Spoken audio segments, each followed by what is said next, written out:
जय माता दी दोस्तों। वर्ल्ड बेस्ट मैजिक में आपका हार्दिक स्वागत है। कैसे हैं आप सब, ये बताने के लिए कमेंट बॉक्स में जय माता दी जरूर लिखें। दोस्तों, इस समय शारदीय नवरात्र के पावन दिन चल रहे हैं।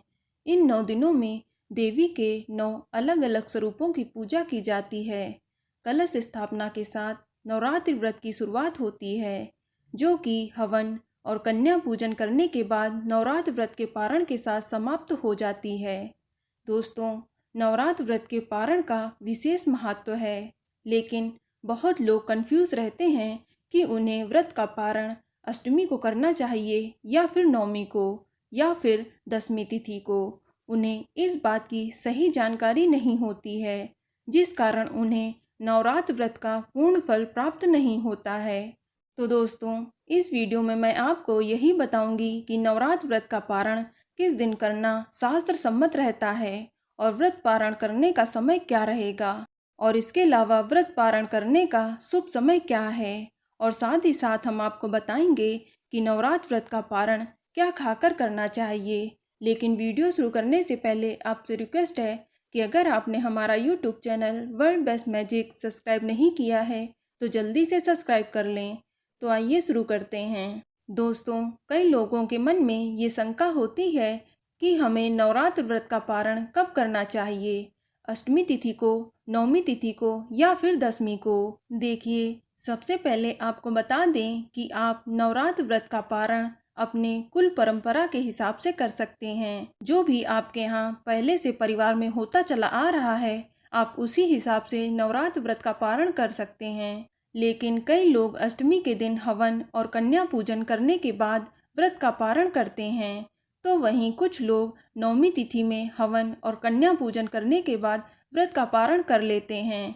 तो आपको बता दें कि अष्टमी को भी व्रत का पारण किया जा सकता है और नवमी तिथि को भी व्रत का पारण किया जा सकता है। इससे आपको नवरात्र के व्रत का पूर्ण फल प्राप्त होता है, इसमें कोई भी शंका नहीं है। लेकिन आपको बता दें कि शास्त्रों के अनुसार कभी भी नवरात्र के 9 व्रत करने के बाद 10वें दिन यानी दसवीं तिथि को व्रत का पारण नहीं करना चाहिए। यानी ना ही दसवीं को व्रत करें और ना ही नवरात्र व्रत का पारण करें। ध्यान रहे, हमारे शास्त्रों में ये स्पष्ट रूप से कहा गया है कि जो व्यक्ति नवमी का व्रत करके दसवीं के दिन व्रत का पारण करता है तो उसका समस्त फल नष्ट हो जाता है।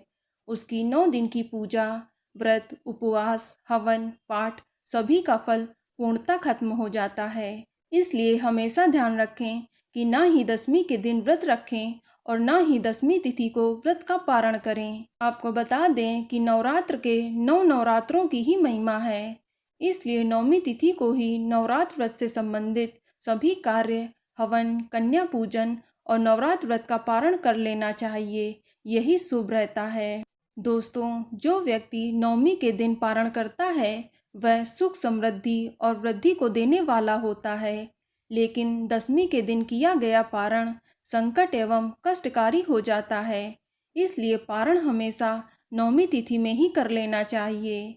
चलिए सबसे पहले जान लेते हैं कि नवमी तिथि कब शुरू होगी और कब समाप्त होगी। तो आपको बता दें कि नवमी तिथि 24 अक्टूबर की सुबह 6:58 से शुरू हो जाएगी और नवमी तिथि की समाप्ति 25 अक्टूबर की सुबह 7:41 पर होगी। दोस्तों, शास्त्रों के अनुसार नवमी तिथि में पारण करना शुभ होता है, लेकिन अगर नवमी तिथि 2 दिन पड़ रही हो तब इस स्थिति में पहले दिन उपवास रखकर दूसरे दिन नवमी खत्म होने से पहले व्रत का पारण करना मंगलकारी माना गया है। तो इस हिसाब से देखें तो आप नवरात्र व्रत का पारण 25 अक्टूबर की सुबह 7:41 से पहले पहले कर लें, यही सही रहेगा। लेकिन जो लोग अष्टमी के दिन व्रत का पारण करते हैं तो वो लोग अष्टमी को हवन और कन्या पूजन करने के बाद व्रत का पारण कर सकते हैं। लेकिन जो लोग 9 दिन का व्रत कर रहे हैं उन्हें इस बार 25 अक्टूबर की सुबह 7:41 से पहले नवरात्र व्रत का पारण कर लेना चाहिए। लेकिन वहीं जो लोग उतरती और चढ़ती नवरात्र का व्रत करते हैं यानी पहला और आखिरी व्रत करते हैं, वो 24 को हवन और कन्या पूजन कराने के बाद नवरात्र व्रत का पारण कर सकते हैं।